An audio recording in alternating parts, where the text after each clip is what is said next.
Hello दोस्तों, मैं केवी सिंह अपने यूट्यूब चैनल प्री एजुकेशन पे आपका स्वागत करता हूँ। तो दोस्तों, आज एक नई वीडियो के साथ मैं पुनः आपके सामने उपस्थित हुआ हूँ। दोस्तों, वीडियो शुरू करने से पहले मैं आप लोगों को एक बात बता देना चाहूँगा कि जो भी टॉपिक, जो भी वीडियो आपका चल रहा था, उस वीडियो के काफ़ी लंबे गैप के बाद यह आपका तीसरा वीडियो उसी टॉपिक से संबंधित आया है। इतनी देरी के लिए मुझे अफसोस है, खेद है दोस्तों, लेकिन अब आगे इतना देर नहीं होगा, आपका वीडियो कंटिन्यू आता रहेगा दोस्तों। ठीक, तो वीडियो स्टार्ट करने से पहले दोस्तों हम एक चीज़ ज़रूर रिक्वेस्ट करेंगे कि यदि आपको वीडियो अच्छा लगे तो आप चैनल को सब्सक्राइब करिए, बेल आइकन को प्रेस करिए ताकि आने वाले नए वीडियो का नोटिफिकेशन दोस्तों आपको मिल जाए। ठीक है दोस्तों, चलिए हम वीडियो को स्टार्ट करते हैं बिना समय गंवाए हुए। दोस्तों, जो टॉपिक हम पढ़ रहे थे, द टाइप्स ऑफ सेंटेंसेस पढ़ रहे थे। वैसे तो जो दोस्त मित्र साथी हमारे इस वीडियो को लगातार देख रहे हैं उन्हें तो पता ही है, लेकिन हमारे वे दोस्त, वे मित्र, वे साथी जिन्हें नहीं पता है कि उनका कौन सा वीडियो आने वाला है या फिर कौन सा टॉपिक चल रहा है, तो मैं ऐसे मित्रों और दोस्तों को बता देना चाहूँगा कि जो टॉपिक चल रहा है आपका वो द टाइप्स ऑफ सेंटेंसेस चल रहा है, जिसके अंतर्गत हमने 3 टाइप के सेंटेंसेस को पहले ही समाप्त कर लिया है। बचे हुए 2 सेंटेंसेस को हम आगे अपने इस वीडियो में कंप्लीट करने वाले हैं दोस्तों। तो आप निश्चित रूप से ध्यान से सुनिए, वीडियो को बिल्कुल भी स्किप मत करिएगा दोस्तों, क्योंकि वीडियो अगर आप लगातार देखेंगे तभी आपको सारी चीज़ें अच्छे से समझ में आ जाएगा। दोस्तों, ज़्यादा तो नहीं बोलूँगा, लेकिन इतना ज़रूर कहूँगा कि यदि आप मेरे सारे वीडियो देख लेते हैं तो इंग्लिश ग्रामर से संबंधित कोई भी प्रॉब्लम आपको होने वाली नहीं है दोस्तों। वो चाहे छोटा ग्रुप डी का कॉम्पिटिटिव एग्जाम हो या हायर लेवल का कोई भी कॉम्पिटिटिव एग्जाम हो, बैंक, एसएससी, रेलवे, जो भी है, उन सब में इससे ज़्यादा कुछ पूछने वाला दोस्त नहीं है।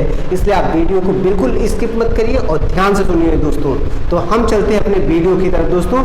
हमारा जो चौथा सेंटेंस है वह है दोस्तों ऑप्टेटिव सेंटेंस। दोस्तों, हमारा जो चौथा सेंटेंस है वो है ऑप्टेटिव सेंटेंस।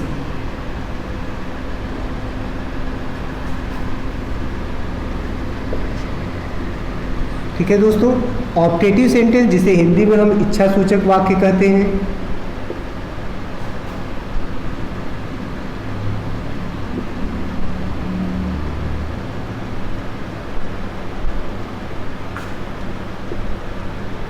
ठीक है दोस्तों, इच्छा सूचक वाक्य, ऑप्टेटिव सेंटेंस को हिंदी में हम कहते हैं इच्छा सूचक वाक्य। दोस्तों, ऑप्टेटिव सेंटेंस क्या है, आप कैसे जान पाएंगे कि ऑप्टेटिव सेंटेंस कैसे होता है, या आप दूसरे के द्वारा बोले गए सेंटेंसेस को कैसे डिफरेंशिएट कर पाएंगे कि हमारे 5 टाइप के सेंटेंसेस में कौन सा सेंटेंस है, और ऑप्टेटिव सेंटेंस को आप कैसे बोलेंगे। Everything we have to understand in this video, so my friends don't skip the video, listen carefully. Okay दोस्तों, तो ऑप्टेटिव सेंटेंस मीन्स इच्छा सूचक वाक्य। अब इसको हम समझ लेते हैं दोस्तों, है क्या ऑप्टेटिव सेंटेंस, क्या है। तो ध्यान से सुनिए दोस्तों, ऐसे सेंटेंसेस जिनसे किसी व्यक्ति की इच्छा, प्रार्थना, अभिशाप तथा आशीर्वाद का बोध होता है, उसे हम ऑप्टेटिव सेंटेंस कहते हैं। ठीक है दोस्तों, तो आपको एक बार फिर से हम इसको रिमाइंड कराना चाहेंगे, फिर से आप इसको ध्यान से सुनिए। ऐसे सेंटेंसेस जिनसे किसी व्यक्ति की इच्छा, प्रार्थना, अभिशाप तथा आशीर्वाद का बोध होता है, ऐसे सेंटेंसेस को हम ऑप्टेटिव सेंटेंस कहते हैं। ठीक है दोस्तों, अब ऑप्टेटिव सेंटेंस के अंतर्गत हमें मुख्य रूप से 4 बातों को ध्यान रखना है दोस्तों। कौन कौन सा है, तो आप देखिए, हम पहला बोल रहे हैं इच्छा। ठीक है दोस्तों, दूसरा है प्रार्थना,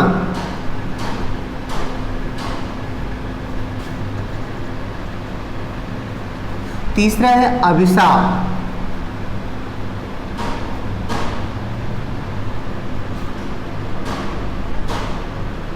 चौथा है आशीर्वाद।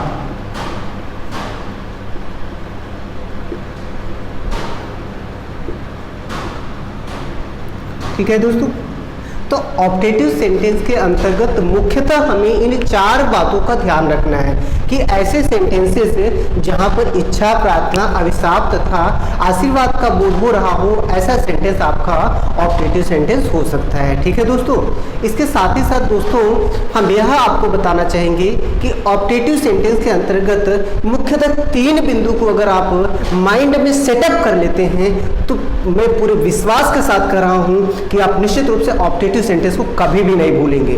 वो कौन से 3 पॉइंट हैं, इसे आप देखिए। पहला पॉइंट दोस्तों क्या है?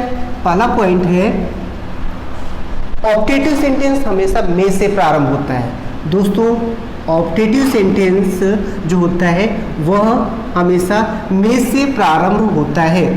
ठीक है दोस्तों, पहला पॉइंट। दूसरा पॉइंट दोस्तों, ऑप्टेटिव सेंटेंस के लास्ट में हमेशा एक्सक्लामेशन मार्क्स लगता है। ठीक है दोस्तों, दूसरा क्या है? Exclamation marks.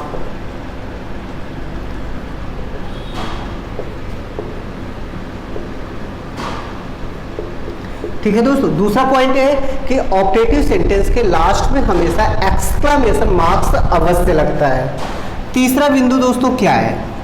तीसरा बिंदु ये है दोस्तों कि हमारे ऑप्टेटिव सेंटेंस में कभी ऐसा हो जाता है कि इसमें हमारे जो सेंटेंस होते हैं वो में से नहीं भी प्रारंभ होते हैं। ठीक, तो ऐसे सेंटेंसेस अगर में से नहीं भी प्रारंभ होते हैं लेकिन लास्ट में एक्सक्लामेशन मार्क्स लगा हुआ है तो वह सेंटेंस आपका ऑप्टेटिव सेंटेंस होता है। ठीक है दोस्तों, तो आपका ऑप्टेटिव सेंटेंस समझिए खत्म हो गया। बस इतने में 100% मैं विश्वास कर दिलाता हूँ आपको, ऑप्टेटिव सेंटेंस नहीं भूलेंगे। बस याद रखिए ऐसे सेंटेंसेस जिनसे इच्छा, प्रार्थना, अभिशाप तथा आशीर्वाद का बोध होता है उन्हें हम ऑप्टेटिव सेंटेंस कहते हैं। इनके अंतर्गत हमें 3 बिंदुओं को विशेषता ध्यान रखना है। वो कौन कौन सा है? हमने कहा पहले कि ऑप्टेटिव सेंटेंस आपका में से प्रारंभ होता है। दोस्तों ऑप्टेटिव सेंटेंस हमेशा आपका में से प्रारंभ होता है। दूसरा, ऑप्टेटिव सेंटेंस के लास्ट में आपका एक्सक्लेमेशन मार्क्स अवश्य लगा रहता है। तीसरा, हमने दोस्तों ये कहा कि कभी कभी ऐसा होता है कि ऑप्टेटिव सेंटेंस में से नहीं भी प्रारंभ होता है। कभी कभी, बहुत ही कम ऐसा होता है कि ऑप्टेटिव सेंटेंस में से नहीं भी प्रारंभ होता है लेकिन फिर भी दोस्तों लास्ट में एक्सक्लेमेशन मार्क्स अवश्य लगा रहता है। ठीक है दोस्तों, फिर भी ध्यान रखिए कि भले ही में से ना प्रारंभ हो लेकिन एक्सक्लेमेशन मार्क्स दोस्तों अवश्य ही लगा रहता है। तो आप याद रखिए दोस्तों, हम और इसको बेहतर तरीके से एग्जाम्पल से समझेंगे। ठीक, हम वीडियो को बहुत ज़्यादा लॉन्ग नहीं करेंगे, शॉर्टली जितना आपको जरूरत है उतना ही दोस्तों।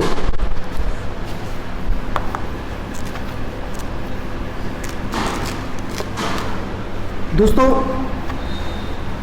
वीडियो को पॉज करके स्क्रीनशॉट लेके आप आसानी से इसे बार बार देख के समझ सकते हैं। चूँकि वीडियो अगर हम पूरा का पूरा बोर्ड पर लिखेंगे तो निश्चित रूप से लॉन्ग होगा।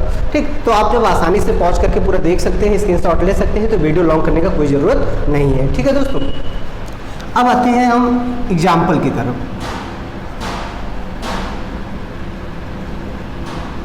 ठीक है दोस्तों, एग्जाम्पल की तरफ कि ऑप्टेटिव सेंटेंस के एग्जाम्पल। ठीक है दोस्तों, अब हम ऑप्टेटिव सेंटेंस के एग्जाम्पल लिख रहे हैं, आप ध्यान से देखिए।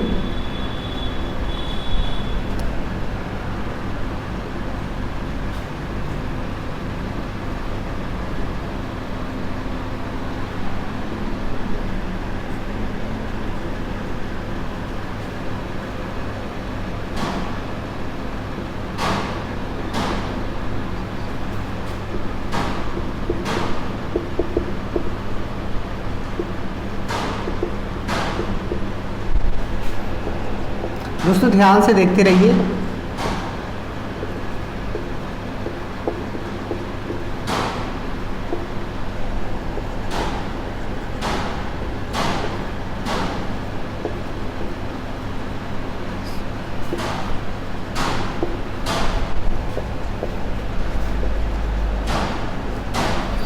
दोस्तों देख रहे हैं कि ये प्रार्थना, इच्छा, ठीक, आशीर्वाद।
ठीक दोस्तों आप यहाँ पे देखिए ऑप्टेटिव, जितना भी हमने यहाँ पे एग्जाम्पल लिखा हुआ है ये सारे एग्जाम्पल ऑप्टेटिव सेंटेंस के हैं। ठीक, अब दोस्तों आप सोच रहे होंगे कितने सारे एग्जाम्पल की क्या जरूरत है। बिल्कुल हम भी सोच रहे हैं कितने सारे एग्जाम्पल की क्या जरूरत, लेकिन जरूरत है दोस्तों, क्योंकि एक बार पढ़ना है ऑप्टेटिव सेंटेंस को। आपको ऑप्टेटिव सेंटेंस एक बार पढ़ना है, एक बार से ज़्यादा बार नहीं पढ़ना है, और आपके माइंड से कभी जाने वाला नहीं है ऑप्टेटिव सेंटेंस। तो चलिए दोस्तों देखते हैं, हमने आपको क्या बताया, 4 बातें बताई मुख्यतः, इच्छा, प्रार्थना, अभिशाप तथा आशीर्वाद। ठीक है दोस्तों, तो देखिए ये सेंटेंस दोस्तों यहाँ पे देखिए, आप इसको देखते जाइए। ठीक, देख रहे हैं दोस्तों, ये दोनों सेंटेंस से इच्छा का बोध हो रहा है। मे यू लिव लॉन्ग दोस्तों, may you get success early in your life, ये दोनों सेंटेंस से दोस्तों इच्छा का बोध हो रहा है। May God help you, may God bless you, दोनों सेंटेंस से आपका दोस्तों प्रार्थना का बोध हो रहा है। May you go to hell and may you die soon, इन दोनों से अभिशाप का बोध हो रहा है दोस्तों। और बाकी जो बचे हुए सेंटेंस है इन दोनों तीनों से आशीर्वाद का बोध हो सकता है, और साथ ही साथ इच्छा का भी बोध हो सकता है। इसको हम आपको बेहतर तरीके से डिफरेंशिएट करेंगे। ठीक है दोस्तों, तो आप देख गए होंगे कि ये जो आपके सेंटेंस हैं, दो कौन कौन से सेंटेंस है दोस्तों, इससे क्या बोध होता है, इससे आपका विष बोध होता है। ठीक, और ये बचे हुए दोनों सेंटेंस हमने आपको क्या कहा है, इससे आपको प्रे बोध होता है। ठीक, और इनसे कर से आपका बोध होता है दोस्तों, और ये सेंटेंस जो हमने कहा कि इससे आपका ब्लेस का बोध होता है दोस्तों, ब्लेसिंग। ठीक, अब ध्यान से समझिए, हमने कहा इच्छा, मे यू लिव लॉन्ग, आप बहुत दिनों तक जीवित रहें, या तुम बहुत दिनों तक जीवित रहो। ठीक है दोस्तों, तो क्या है, ये किसी व्यक्ति की इच्छा है जो दूसरे व्यक्ति के लिए कह रहा है। May you get success early in your life, ठीक, आप अपने जीवन में जल्द ही सफल हो जाइए। May you get a success early in your life, आप अपने जीवन में जल्द ही सफल हो जाइए, ये जल्द ही सफल हो जाए, ये क्या है दोस्तों, ये हमारी इच्छा है। मतलब इससे दोनों से क्या बोध हो रहा है, इच्छा बोध हो रहा है। फिर तीसरा सेंटेंस है मे गॉड हेल्प यू, भगवान आपका या भगवान आपकी मदद करे, ईश्वर आपकी हेल्प करे, ईश्वर आपकी सहायता करे।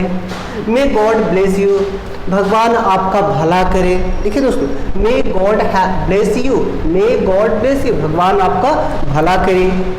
May you go to hell, तुम नर्क में जाओ, तुम भाड़ में जाओ, तुम्हारा सत्यानाश हो जाए। मतलब एवरीथिंग, ये क्या है, इसका सेंस है। तो ये क्या है दोस्तों, श्राप। इसमें क्या है, may you go to hell, तुम भाड़ में जाओ, तुम नरक में जाओ, तुम्हारा सत्यानाश हो जाए। ये क्या है दोस्तों, ये मतलब श्राप दिया जा रहा है, किसी को सौंप दिया जा रहा है। ठीक है दोस्तों, मे यू डाई सून, तुम जल्दी ही मर जाओ, तुम्हारी मृत्यु यथाशीघ्र हो जाए। तो ये दोस्तों क्या है, इसका मे यू डाई सून। तो दोस्तों ये जो सेंटेंस है, इन सेंटेंस से हमें क्या बोध हो रहा है, अभिशाप का बोध हो रहा है। बाकी बचे हुए तीनों सेंटेंस देखिए, मे यू बी पावरफुल। दोस्तों इस सेंटेंस को देखिए, ये सेंटेंस आपका आशीर्वाद भी हो सकता है और इच्छा भी हो सकता है। जैसा कि हमने पहले ही बताया कि कुछ हमारे सेंटेंसेस ऐसे होते हैं ऑप्टेटिव के, जिससे इच्छा का भी बोध होता है और आशीर्वाद का भी बोध होता है दोस्तों। अब आप सोच रहे होंगे कि एक ही सेंटेंस से इच्छा और आशीर्वाद का बोध कैसे हो सकता है, तो निश्चित रूप से हम आपको बताते हैं। जैसे यहाँ पर लिखा हुआ मे यू बी पावरफुल, तुम शक्तिशाली बनो। दोस्तों यहाँ पर देखिए, तुम शक्तिशाली बनो। अगर कोई बड़ा व्यक्ति किसी छोटे को यह बोल रहा है तो यह आशीर्वाद है दोस्तों। यह मे यू बी पावरफुल, तुम बलवान बनो, तुम जो है मजबूत बनो, तुम शक्तिशाली बनो। अगर कोई बड़ा व्यक्ति इस सेंटेंस को किसी छोटे के लिए बोल रहा है दोस्तों, तो ये क्या है, यह आशीर्वाद है। लेकिन यही दोस्तों अगर हम कहें कि कोई हम एज का, कोई समान एज का व्यक्ति या कोई फ्रेंड्स जो आपस में हैं एक दूसरे को बोलते हैं, तो यह इच्छा हो सकता है। मान लीजिए राम और श्याम दोनों मित्र हैं, अगर राम श्याम को बोलता है कि यू मे बी पावरफुल, तुम शक्तिशाली हो जाओ, तुम शक्तिशाली बनो, तो वह उसकी इच्छा है। ठीक है दोस्तों, तो आशीर्वाद का भी बोध होता है और इच्छा का बोध होता है, दोनों को हमने डिफरेंस बता दिया। फिर से एक बार सुन लीजिए, जब कोई बड़ा व्यक्ति एज में, जब कोई बड़ा व्यक्ति एज में छोटे के लिए ऐसे सेंटेंसेस बोलता है तो वह आशीर्वाद हो जाता है, और जब कोई छोटा व्यक्ति बड़े के लिए ऐसा सेंटेंस बोलता है तो वह इच्छा हो जाता है। दूसरा से मे ही बी प्रॉस्परस, वह संपन्न हो, वह संपन्न बने, मतलब उसके पास सारी धन दौलत हो जाए, वह संपन्न बने। तो दोस्तों इस सेंटेंस से क्या है, इससे भी आशीर्वाद का ही बोध हो रहा है कि अगर कोई पर्सन किसी को बोल रहा है कि मे ही बी प्रॉस्परस, कि वह संपन्न हो, वह धनी बने, वह सुखी और संपन्न हो, तो दोस्तों क्या है, यह भी आशीर्वाद ही है। मे यू लिव लॉन्ग, फिर से आया, देखिए सेंटेंस, ये सेंटेंस देखिए दोस्तों, मे यू लिव लॉन्ग, मतलब आप बहुत दिनों तक जीवित रहिए या तुम बहुत दिनों तक जीवित रहो। तो दोस्तों फिर से देखिए, हम वही बात कर रहे हैं कि इस सेंटेंस से इच्छा और आशीर्वाद दोनों का बोध हो रहा है। इस सेंटेंस से इच्छा और आशीर्वाद दोनों का बोध हो रहा है। कैसे? हमने बताया कि अगर यही सेंटेंस कोई बड़ा व्यक्ति छोटे को बोलता है तो आशीर्वाद हो जाता है, और छोटा व्यक्ति बड़े को बोलता है तो वह उसकी इच्छा हो जाता है। एक एग्जाम्पल के रूप में समझ लीजिए, जिससे हमने कहा कि राम और श्याम, वो तो आपस हम एज हो गए, लेकिन अगर हम कहें राम और उसके पिता, तो अगर यहाँ पे राम के पिता राम को बोल रहे हैं कि मे यू लिव लॉन्ग, तुम बहुत दिनों तक जीवित रहो, तो यह राम के पिता का राम के प्रति उनका आशीर्वाद है। लेकिन अगर यही राम अपने पिता के लिए बोले कि मे यू लिव लॉन्ग, आप बहुत दिनों तक जीवित रहें, तो यह राम की क्या है? इच्छा है दोस्तों।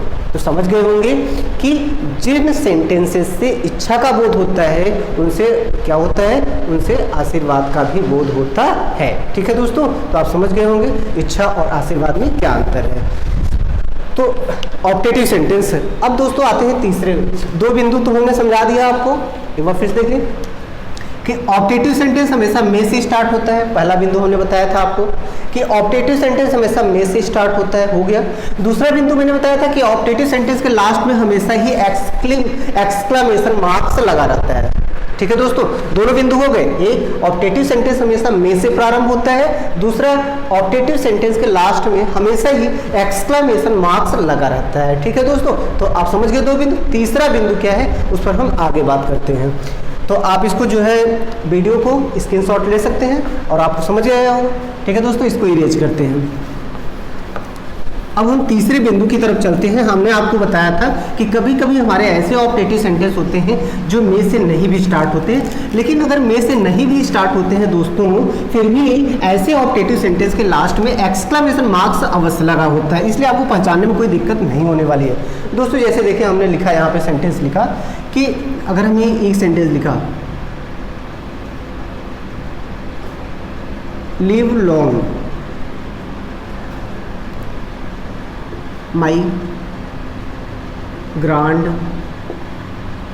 फादर, ठीक है दोस्तों, या ऐसे live long our chief minister. ठीक है दोस्तों, तीसरा है क्या लिख देते हैं, आप देख लीजिए,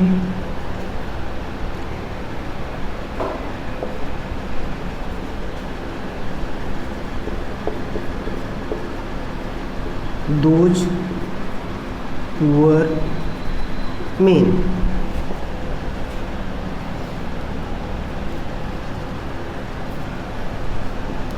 You get a good marks। ठीक है दोस्तों, तो आप यहाँ देखिए, हमने अपना तीसरे बिंदु की तरफ चल रहे हैं। तो तीसरा बिंदु हमारा क्या है, हमने कहा था कि कुछ ऑप्टेटिव सेंटेंसेस ऐसे होते हैं जो में से नहीं भी स्टार्ट होते हैं, लेकिन अगर ये सेंटेंस में से नहीं प्रारंभ होते हैं, फिर भी क्या होता है, ऐसे सेंटेंसेस के लास्ट में एक्सक्लेमेशन मार्क्स अवश्य लगा होता है। तो ठीक है दोस्तों, देखिए इस सेंटेंस को देखिए, ये सेंटेंस आपका में से नहीं भी प्रारंभ है, आप देख रहे हैं कि सेंटेंस में से नहीं प्रारंभ है, ठीक दोस्तों, लेकिन लास्ट में एक्सक्लेमेशन मार्क्स लगा हुआ है। दूसरा सेंटेंस भी आप देख रहे होंगे कि में से नहीं प्रारंभ है, लेकिन एक्सक्लेमेशन मार्क आपका लगा हुआ है। तीसरा सेंटेंस भी देख रहे हैं कि में से नहीं भी प्रारंभ है, लेकिन एक्सक्लेमेशन मार्क्स दोस्तों यहाँ पे आपका लगा हुआ है। चौथा सेंटेंस देख रहे होंगे, यहाँ भी में का प्रयोग नहीं हुआ है, लेकिन एक्सक्लेमेशन मार्क्स लगा होता है। तो दोस्तों कुछ ऐसे ऑप्टेटिव सेंटेंसेस होते हैं जो में से नहीं भी प्रारंभ होते हैं, लेकिन इनके लास्ट में एक्सक्लेमेशन मार्क्स अवश्य लगा होता है। तो आप निश्चित रूप से समझ गए होंगे कि ऑप्टेटिव सेंटेंस बड़े आसानी से आप बना सकते हैं, समझ सकते हैं, बोल सकते हैं और दूसरे का भी समझ सकते हैं। दोस्तों अगर हम यहाँ में लगा दें, देखिए अगर इस सेंटेंस को हम दोबारा बना दें इसी सेंटेंस को, तो ये ऐसे बनेगा, ऐसे बनेगा, मे माई ग्रैंडफादर लिव लॉन्ग। ठीक है दोस्तों, ये सेंटेंस आपका ऐसे बन जाएगा अगर मे का प्रयोग करके बनाए तो, या अगर हम ऐसे ये भी बन जाएगा, अगर इस सेंटेंस को बनाए तो ये भी सेंटेंस आपका देखिए, अगर इस सेंटेंस को हम बनाए तो ये बन जाएगा, मे God help those poor man. ठीक है दोस्तों। तो देखिए दोनों सेंटेंस आप देख लीजिए, ये दोनों सेंटेंस, इस सेंटेंस को और इस सेंटेंस को हमने में से बना दिया। ठीक है दोस्तों। तो कहने का तात्पर्य बस हमारा इतना है कि हमारे जो ऑब्जेक्टिव सेंटेंस होते हैं कभी कभी में से नहीं भी प्रारंभ होते हैं, लेकिन अगर में से नहीं प्रारंभ है फिर भी अगर लास्ट में एक्सक्लेमेशन मार्क्स लगा हुआ है तो इसका मतलब है कि वह हमारा ऑब्जेक्टिव सेंटेंस ही है। ठीक है दोस्तों। तो ऑब्जेक्टिव सेंटेंस को आप पूरी तरह से समझ गए होंगे। हमें उम्मीद है कि ऑब्जेक्टिव सेंटेंस को समझने में अब आपको तनिक भी प्रॉब्लम नहीं होने वाली है, तनिक भी दिक्कत नहीं होने वाली है। ठीक है दोस्तों। एक चीज कंफ्यूजन को हम जरूर दूर करना चाहेंगे। वो क्या कंफ्यूजन है, आप इसका स्क्रीनशॉट दोस्तों ले सकते हैं। वो क्या कंफ्यूजन है हम आपको बताते हैं।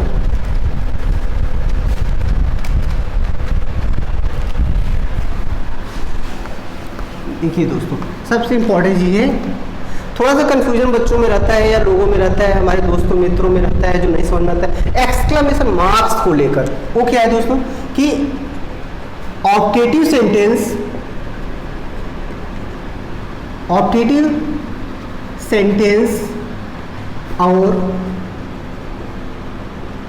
Exclamatory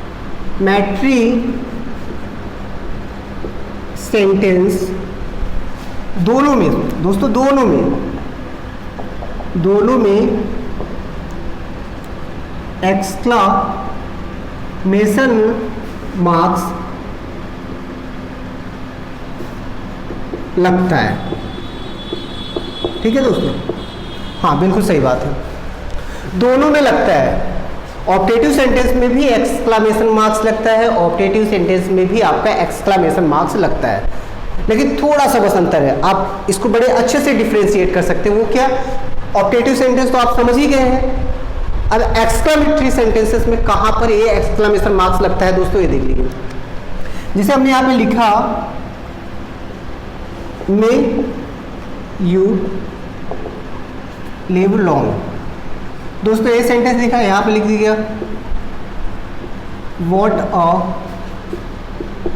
nice picture it is. ठीक है दोस्तों। अब आप देख रहे होंगे, देखिए ये सेंटेंस आपका क्या है, ये सेंटेंस आपका ऑब्जेक्टिव का है और ये सेंटेंस आपका एक्सक्लेमेटरी का है। ठीक है दोस्तों, एक्सक्लेमेटरी का है। अब आप सोच रहे होंगे कि सर आपने बताया कि एक्सक्लेमेशन मार्क्स ऑब्जेक्टिव सेंटेंस के लास्ट में लगता है, तो फिर ये लास्ट में जब एक्सक्लेमेशन मार्क्स लगा है तो यह फिर एक्सक्लेमेटरी सेंटेंस कैसे हो गया। तो एकदम सिंपल है दोस्तों, एक्सक्लेमेशन मार्क्स लास्ट में केवल ऑब्जेक्टिव सेंटेंस में ही लगता है। एक अपवाद के रूप में आप जान लीजिए कि जब भी एक्सक्लेमेटरी सेंटेंस व्हाट तथा हाउ से स्टार्ट हो, दोस्तों व्हाट तथा हाउ से स्टार्ट हो, आप ध्यान दीजिए, जब भी एक्सक्लेमेटरी सेंटेंस व्हाट तथा हाउ से प्रारंभ होता है तब सेंटेंस के लास्ट में अगर एक्सक्लेमेशन मार्क्स लगा हुआ है ये, तो वो सेंटेंस एक्सक्लेमेटरी सेंटेंस होता है। ठीक है दोस्तों। तो आप समझ गए होंगे ऑब्जेक्टिव सेंटेंस एक्सक्लेमेटरी सेंटेंस में क्या अंतर है। तो लास्ट में यहाँ भी लगेगा, लास्ट में यहाँ भी लगेगा। ये ऑब्जेक्टिव सेंटेंस है लेकिन ये एक्सक्लेमेटरी सेंटेंस है दोस्तों। ये एक्सक्लेमेटरी सेंटेंस इसलिए है क्योंकि ये सेंटेंस व्हाट तथा हाउ से शुरू हुआ है, बस। तो बस इतना ही याद रखिए, चाहे इसको नोट के रूप में आप लिख सकते हैं कि इसमें डिफरेंस क्या है। ऑब्जेक्टिव सेंटेंस एक्सक्लेमेटरी सेंटेंस में एक्सक्लेमेशन मार्क्स को लेकर मुख्यतः क्या अंतर है। तो अंतर यही है दोस्तों कि जब भी कोई भी सेंटेंस व्हाट तथा हाउ से प्रारंभ हो और उसके लास्ट में एक्सक्लेमेशन मार्क्स लगा हो तो वह एक्सक्लेमेटरी का सेंटेंस होता है, न कि ऑब्जेक्टिव का सेंटेंस। ठीक है दोस्तों। तो बस इतना ही याद रखना है आपको, केवल इतना ही याद रखना है, बस केवल इतना याद रखना है, व्हाट तथा हाउ, व्हाट तथा how. How beautiful this bird is, how beautiful this bird is. तो ठीक है दोस्तों, ये दोनों सेंटेंस आपके एक्सक्लेमेटरी के सेंटेंस है। ठीक है दोस्तों, ये दोनों सेंटेंस आपके एक्सक्लेमेटरी हैं और ये सेंटेंस हमारा ऑब्जेक्टिव का है। तो ऑब्जेक्टिव सेंटेंस तो आप पहले से जान चुके हैं। एक्सक्लेमेटरी सेंटेंस को एक्सक्लेमेशन मार्क्स को लेकर हमने बता दिया कि जब भी कोई व्हाट और हाउ से सेंटेंस स्टार्ट होगा, व्हाट और हाउ से सेंटेंस स्टार्ट होगा और लास्ट में एक्सक्लेमेशन मार्क्स लगाओ दोगे, ठीक है दोस्तों, जब कोई सेंटेंस वर्ड तथा हाउस से स्टार्ट हो और लास्ट में एक्सक्लेमेशन मार्क्स लगा हो तो वह सेंटेंस ऑप्टेटिव न होकर एक्सक्लेमेटरी होता है। ठीक है दोस्तों, तो ये ऑप्टेटिव सेंटेंस हमने इस वीडियो में समाप्त कर लिया। दोस्तों एक बार पुनः आप सभी लोगों से रिक्वेस्ट करते हैं कि यदि आपने हमारे चैनल को सब्सक्राइब नहीं किया है तो चैनल को सब्सक्राइब कर दीजिए, बेल आइकन को प्रेस करिए ताकि आने वाले नए वीडियो का नोटिफिकेशन आप तक पहुंच जाए। और एक चीज़ और दोस्तों कि ऑप्टेटिव सेंटेंस के अंतर्गत जो भी चीज़ें आपको नहीं समझ में आई होंगी वो कमेंट बॉक्स में जाकर आप कमेंट करिए, निश्चित रूप से आपके आंसर यथाशीघ्र देने का प्रयास करूंगा। ठीक है दोस्तों, तो थैंक्स।